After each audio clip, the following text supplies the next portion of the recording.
संत जगनाळे महाराज शासकीय औद्योगिक प्रशिक्षण संस्था नागपूर येथे सिकल सेल ॲनिमिया व थॅलेसेमिया जागरूकता व समुपदेशन कार्यक्रम, अवेअरनेस अँड काउन्सिलिंग प्रोग्राम, लोककल्याण डायग्नोस्टिक वेस्टर्न कोलफील्ड लिमिटेड यांच्या संयुक्त विद्यमाने प्रोजेक्ट सुश्रुता स्वस्थ युवा स्वस्थ भारत राष्ट्रीय सेवा योजना अंतर्गत संस्थेमध्ये राबवण्यात आला। राष्ट्रीय स्वयंसेवक संघ लोकसमस्या संशोधन आणि लोककल्याण समितीच्या उपक्रमाअंतर्गत प्रोजेक्ट सुश्रुत्या हा उपक्रम राष्ट्रीय सेवा योजना संत जगनाळे महाराज शासकीय औद्योगिक प्रशिक्षण संस्था नागपूरच्या वतीने राबवण्यात आला। संस्थेतील प्रशिक्षणार्थ्यांचे लोककल्याण डायग्नोस्टिक तर्फे विद्यार्थ्यांची screening and diagnosis blood camp, CBC sickling test, HPLC ही करण्यात आली आणि त्याची रिपोर्ट आल्यानंतर विद्यार्थ्यांसाठी समुपदेशन कार्यक्रम राबवण्यात आला।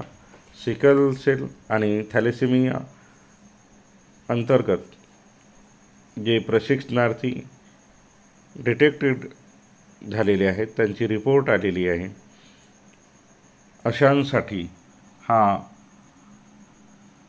कार्यक्रम संस्थेमध्ये राबविण्यात आला NSS तर्फे। या प्रसंगी मंचावर संस्थेच्या उपप्राचार्या Shrimati Pandile madam, doctor Thunwar, doctor Ansinkar, doctor Amol Dube assistant professor AIIMS Nagpur, doctor Ranjan Solanki additional professor AIIMS Nagpur हे मंचावर उपस्थित होते।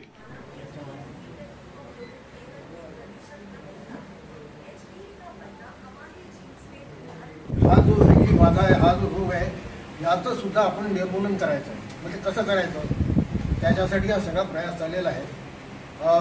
आज आपलं आमचं सुद्धा असं या प्रयोगात सुरुवातीला सांगितलं की लोककल्याण डायग्नोस्टिक आणि काय म्हणतात त्याला WC1, पण आता नागपुरात एक प्रथितीय संस्था आहे मेडिकल एम्सबद्दल ऐकलेलं असेल।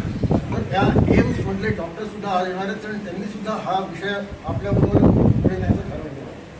एवढंच नाही तर महाराष्ट्र सरकारचं जे ट्रायबल वेलफेअर डिपार्टमेंट आहे त्यांनी सुद्धा त्यांचं पूर्ण सहकार्य द्यायचं कबूल केलं, कारण इतक्या मोठ्या प्रमाणावर इतका सगळा जे काही टेस्टिंग करतात आहे किंवा काउन्सिलिंग करतो आहे किंवा जे काही अवेअरनेस प्रोग्राम आहे तो कोणीच करत नाही।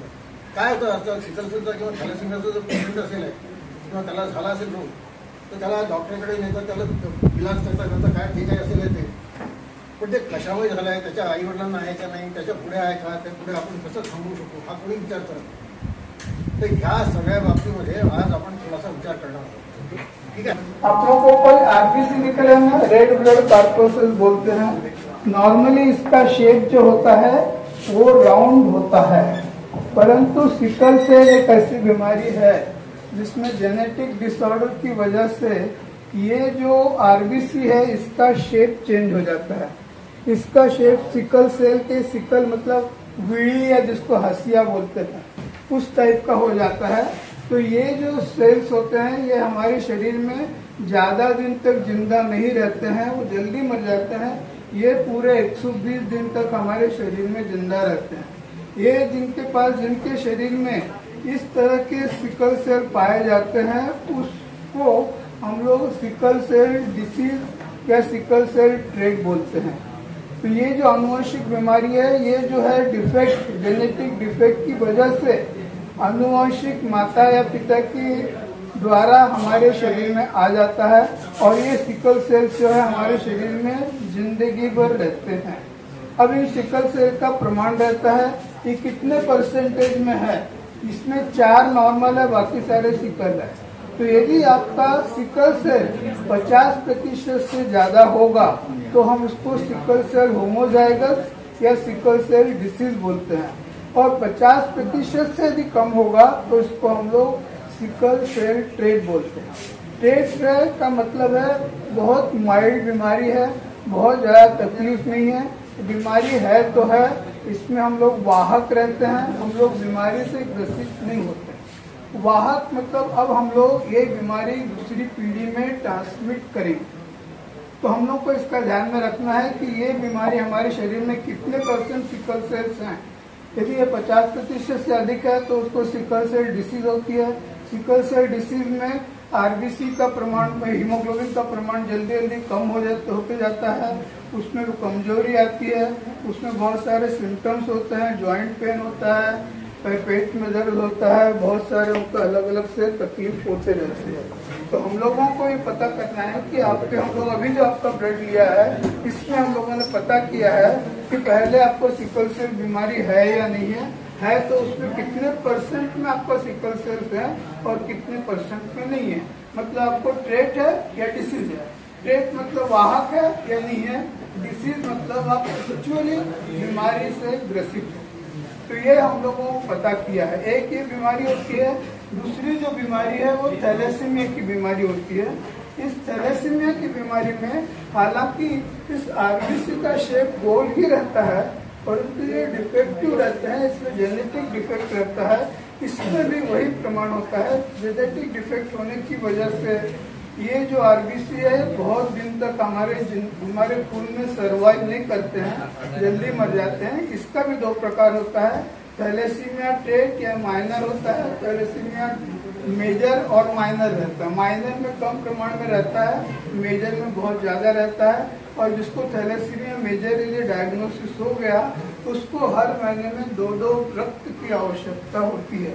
हीमोग्लोबिन उसका बार बार कम होते जाता है और हम लोगों को हीमोग्लोबिन 10 के ऊपर मेंटेन करना बहुत जरूरी हो जाता है। तो ये हुआ, ये आनुवंशिक बीमारी है। ये सिकल सेल और थैलेसीमिया क्या है, अभी कई लोगों को हमने कुछ में पाए गए हैं, उन लोगों को हम लोग पर्सन टू पर्सन काउंसलिंग करेंगे।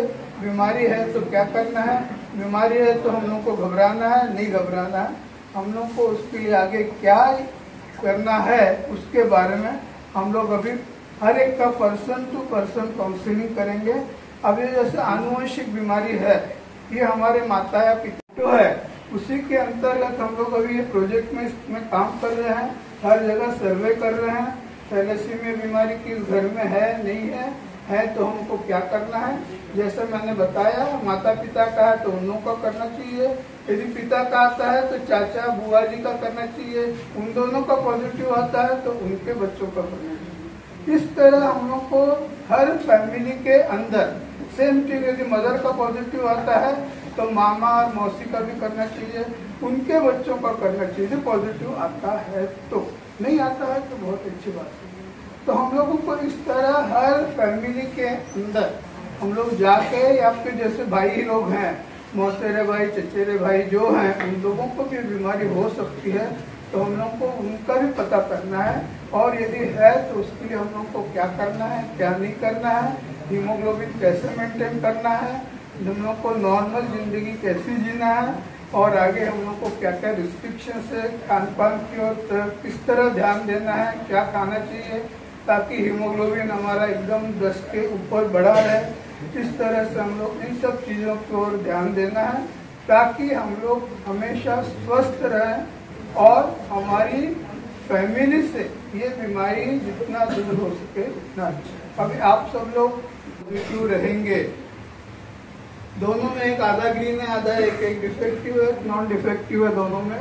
इसमें 25% सिर्फ नॉर्मल बच्चा पैदा होने का चांस रहता है, 50% उनको फिर इस तरह का ट्रेट पैदा होने का चांस रहता है, और ये जो 25% है ये एकदम डिसीज वाला बच्चा रहेगा जिसमें हमेशा खून देना पड़ेगा, जिसको बहुत सारे प्रॉब्लम्स रहेंगे, जॉइंट पेन रहेगा, ये सब चीजें रहेंगी।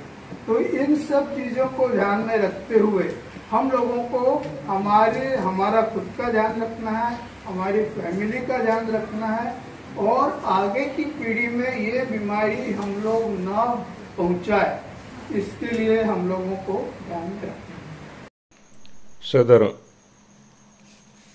थॅलेसेमिया आणि सिकल सेल अवेअरनेस प्रोग्राम हा राष्ट्रीय सेवा योजना उपक्रमाअंतर्गत राबविण्यात आला। या प्रसंगी डॉक्टरांनी प्रशिक्षणार्थ्यांचे समुपदेशन आणि मार्गदर्शन केले। हा NSS अंतर्गत राबविण्यात आलेला कार्यक्रम यशस्वी करण्यासाठी कार्यक्रम अधिकारी शिवाजी ढोमणे, सुधाकर गावंडे, गणेश बांते, JH पटेल आणि अनिल जिपकाटे शिल्पनिदेशक यांनी सहकार्य केले।